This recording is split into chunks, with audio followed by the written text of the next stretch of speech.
Halo, assalamualaikum warahmatullahi wabarakatuh. Kembali lagi ke channel ini, kelas fotografi online. Di video sebelumnya kita sudah membahas tentang ISO. Di pertemuan kali ini saya akan mau membahas tentang segitiga exposure bagian kedua, yaitu aperture.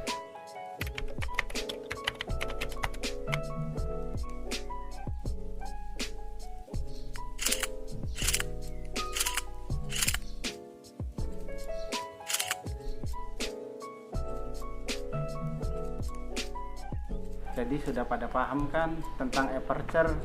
Jadi aperture itu bukaan pisau-pisau di dalam lensa yang saya tadi jelaskan.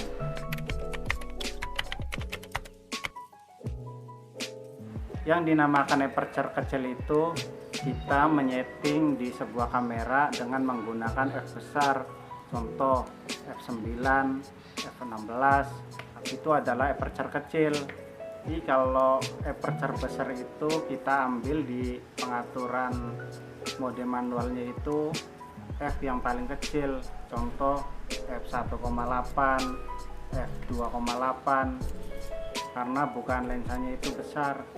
Jadi jangan bingung kalau ada temen bilang memakai aperture besar apa kecil, karena udah tahu kan perbedaan aperture besar dan kecil. Terus apa sih dampaknya aperture di dalam sebuah foto? Mari kita lihat contohnya.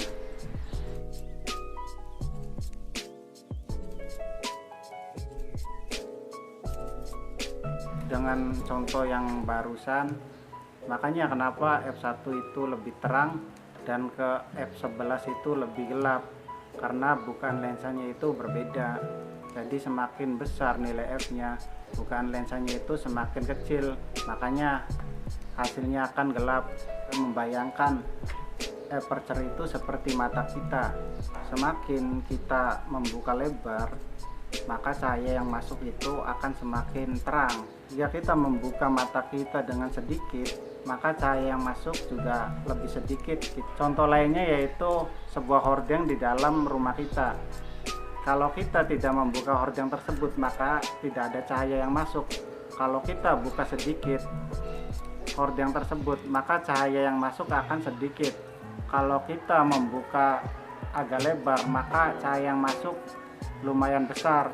Kalau kita buka semua hordengnya, maka cahaya yang masuk juga akan besar dan sempurna.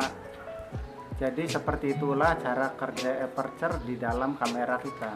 Jadi kesimpulan kelas hari ini, jika kita menggunakan aperture besar atau nilai f-nya paling kecil, maka gambar yang akan dihasilkan akan lebih terang karena cahaya yang masuk akan semakin banyak, dan juga bisa menghasilkan efek blur karena bukaan lensanya itu besar.